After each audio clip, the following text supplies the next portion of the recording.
Tell me when to go. Tell me when to go. Tell me when to go. Tell me when to go. Hello, my name is Frederick. I am co-owner and co-founder of Kutz Records. This is In the Cut, our magazine. And today we have TEIRON, a new signee, and we're going to be discussing his album, Thanks for Nothing. How you doing, man? I'm all right. How about yourself? I'm doing good, doing good. So first question I really wanted to ask you is why Thanks for Nothing? Because when I hear Thanks for Nothing, I hear a very, I don't want to say bitter, but almost kind of like a anger and like I got something to prove. So what's your thought process behind naming the album Thanks for Nothing? I had the title for a very, very long time. Mm-hmm. And I think for me, I was coming from a place of accepting everything that I had going on, accepting the cards that I was dealt, and just going with the flow. I think that was representative musically, and I think that was representative like in my life personally as well. I don't write with a lot of people. I don't have access to like crazy producers and stuff. I'm kind of just on my own for a lot of it. Right. And so I made the album with what I had. I wrote about things that were in my life, about relationships that I had, and it was all just a place of like, what if I had a hat and would I have chosen this if I could pick it out of the hat? No, but this is what I got. So thank you for that. I was discussing that I like the minimalism in your album. And so what was the main, like how did that come about in your style? Because you do it so well and effortlessly, excuse me. What inspired you to do music in the first place? I think I started music probably about 5 years ago, seriously. Prior to that, I would always make like fake songs with myself or write like raps with my friends, then steal beats off of YouTube. I never took it seriously because I didn't feel like I was talented enough or I had the tools that, you know, all of the other artists in the world had. So it was just like, okay, this is fun, but like, let's be serious. This isn't gonna happen for real. Right. It was when I made, it was a school assignment actually. I went to a performing arts school and we had an assignment to make a cover song. Right. And I did a cover song of, interestingly enough, Juice by Lizzo. And I was like, oh, that was really fun. Let me make another one. So my school also did this thing where they put all of our music on like vinyls.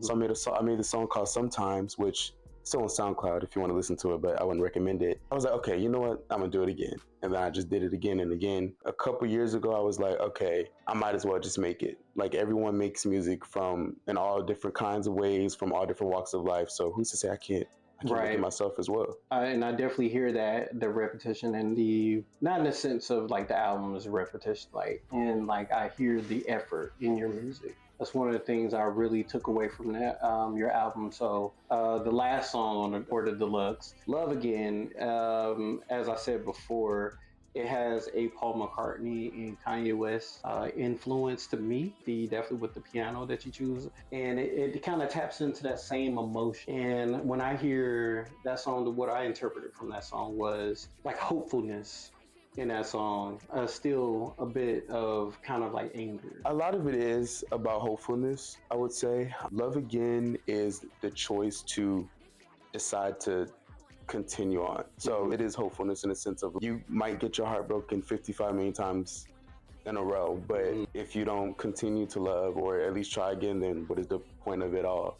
Right. And it goes beyond just like just in life. It's like you're just gonna not continue to try. It makes everything pointless anyway. So you might as well be brave and decide to love again.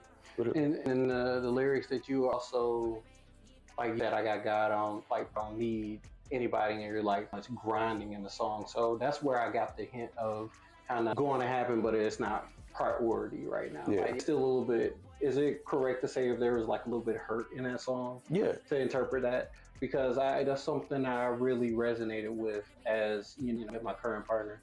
Before I met her, I remember feeling that way, and like now I'm on my grind right now, and like I love again at some point, but at the end it's still kind of lonely, a bit of loneliness in the song. Like I like to spend some time with somebody. It would be nice when like I share some of this, like this is another song that remind me of like Love Like Queen from Queen, you know what I'm saying? So I like that you tap into those in your music.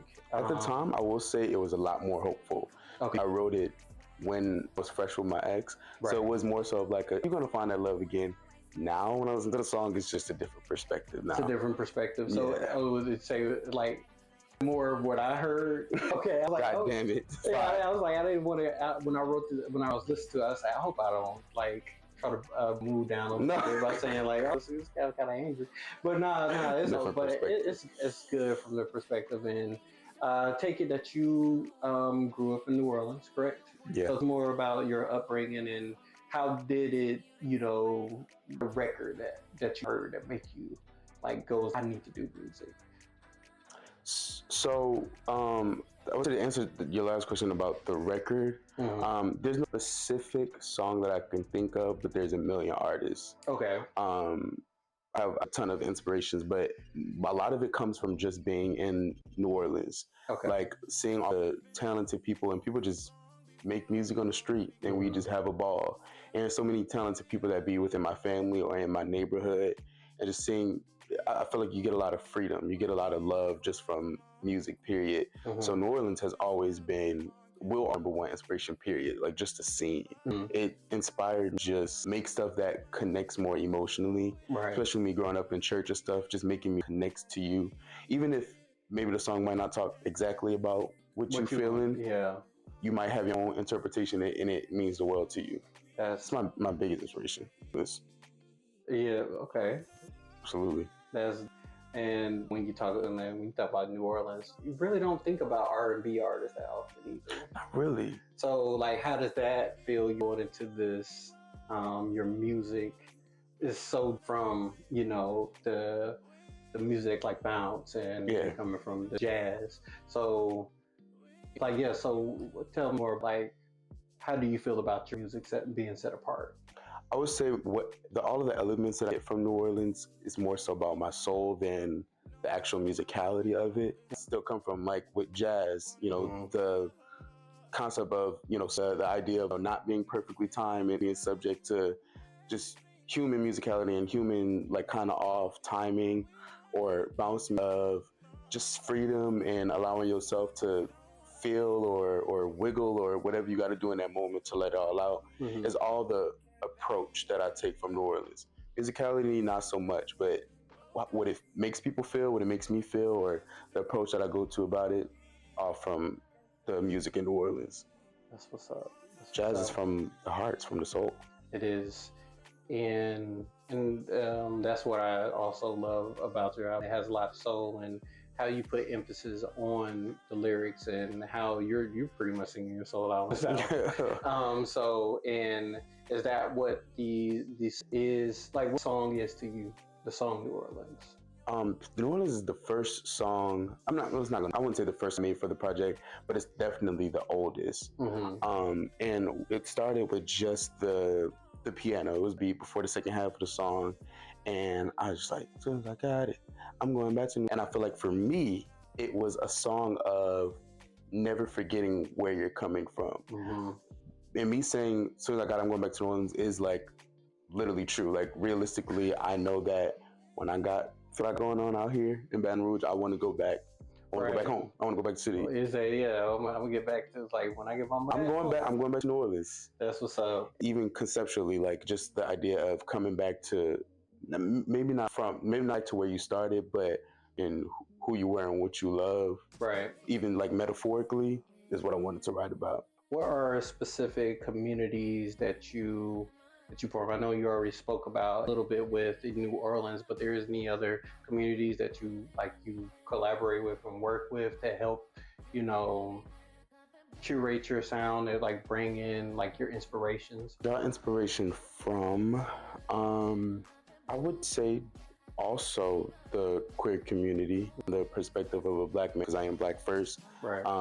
Being a queer individual and sort of what we write about and the ideas of like having to have it all, because if you don't, you don't got nothing. Mm-hmm. So of the emotion that I draw from is also from that community, and we have to.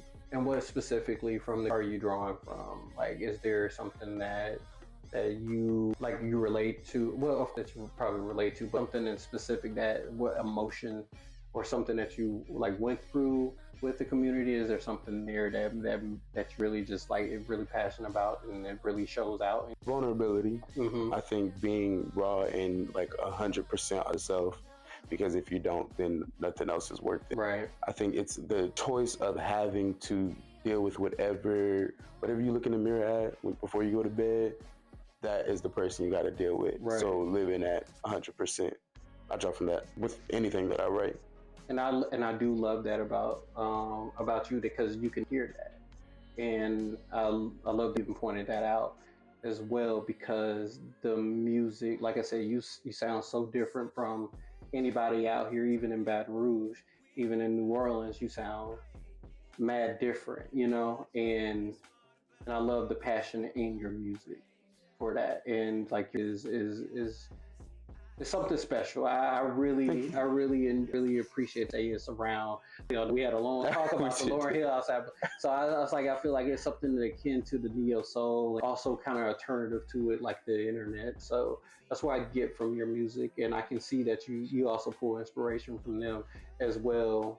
Is your core theme of your music, and what legacy do you want to be left? What legacy do you want to leave once you're like in your musical career? Excuse me. I'd say the authenticity. Mm-hmm. Whether that being like being truly or being like truthful to your how you standing on whatever you believe in, setting your boundaries. And as far as my legacy, choosing yourself, creating opportunities for yourself, not allowing not only other people, yourself to from whatever you are trying to be. Right. Because whatever is meant for you is really going to be for you. So whatever, you know, either people listen to what I'm making, choose themselves, put themselves first. That's what's up. It's a pleasure, man. It's I'm glad pleasure. to have you on board with Deep Cut.